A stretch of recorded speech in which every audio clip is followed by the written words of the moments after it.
좋은 아침입니다. 서창원 목사입니다. 오늘도 여러분의 삶 가운데 하나님의 은총이 가득하길 축복합니다. 오늘 이 아침에 우리가 함께 읽고 나눌 하나님의 말씀은 마태복음 13장 33절 한 절입니다. 제가 읽어드리겠습니다.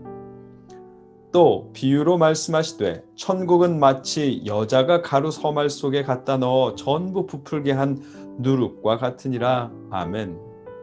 오늘 말씀은 보이지 않는 듯하지만 밀가루 전부를 부풀게 하는 누룩의 역동성을 통해 하나님의 나라를 가르쳐 주십니다.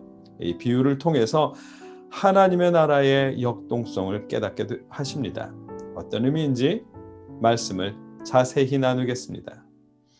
오늘 말씀은 누룩에 대한 비유로 시작하십니다.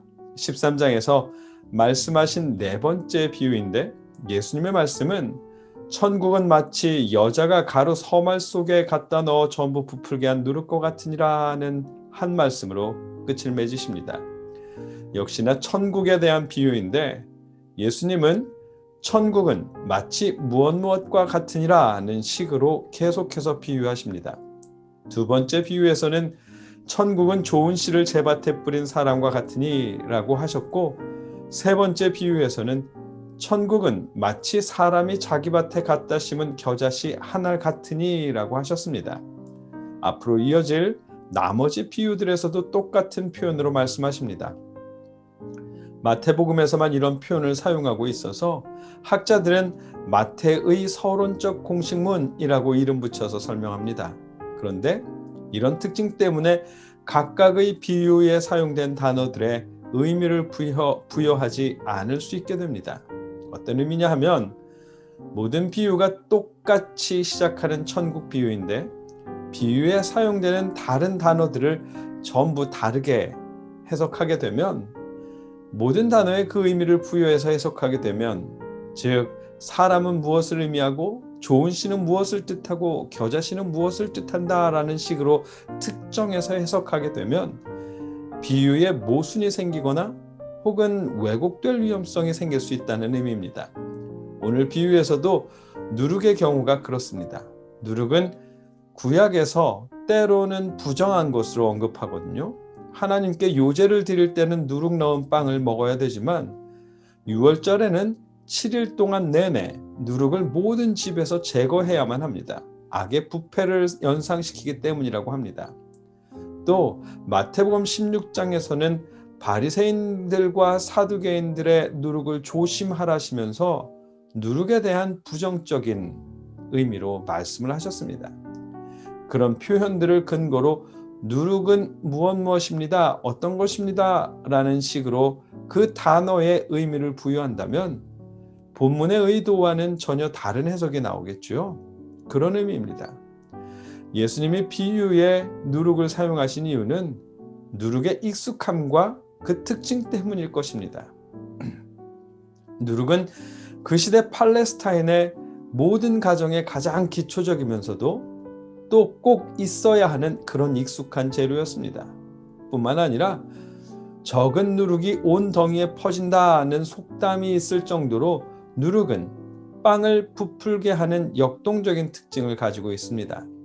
오늘 비유에서도 예수님은 누룩의 그런 특징들을 들어서 천국의 역동성과 확장성을 표현해 주셨습니다.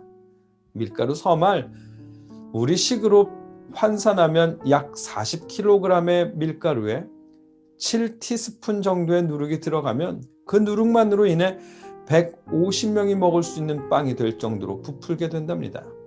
밀가루에 섞이면 어느 것이 누룩인지 구분할 수도 없지만 누룩이 가진 역동성으로 인해 모든 사람이 분명히 알 수 있을 만큼 밀가루를 확장시켜 줍니다.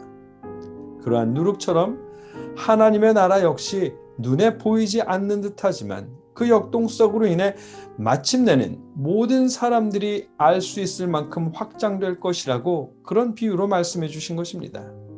오늘 본문에서 예수님은 밀가루에 섞이면 존재조차를 알 수 없지만 마침내는 누가 보더라도 존재를 알 수 있을 만큼 밀가루를 부풀게 하는 누룩처럼 하나님의 나라도 처음에는 보이지 않는 듯 하면서도 모두에게 퍼져나가게 될 것이라고 그런 하나님 나라의 역동성과 확장성을 비유로 말씀해 주십니다.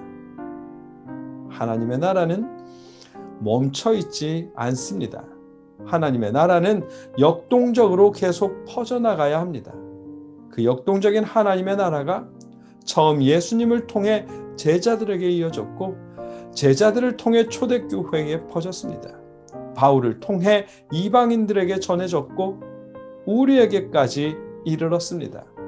이제 우리를 통해 자녀들에게로 이웃들에게로 확장되어야 할 것입니다. 그럴 수 있기를 소망합니다. 지금 한순간에 혼자만 잘 되는 이기적인 축복을 가르쳐 주는 것이 아니라 예수님이 이루신 하나님의 나라, 서로가 존중하고 존중받는 하나님의 나라를 우리 자녀들에게 가르쳐 줄 수 있기를 기원합니다. 그리하여서 여러분의 가정에 하나님의 나라가 이루어지듯 자녀들의 가정에도 또 그 자녀의 자녀들의 가정에도 하나님의 나라가 계속해서 이루어질 수 있게 되기를 주님의 이름으로 축복합니다. 함께 기도하겠습니다.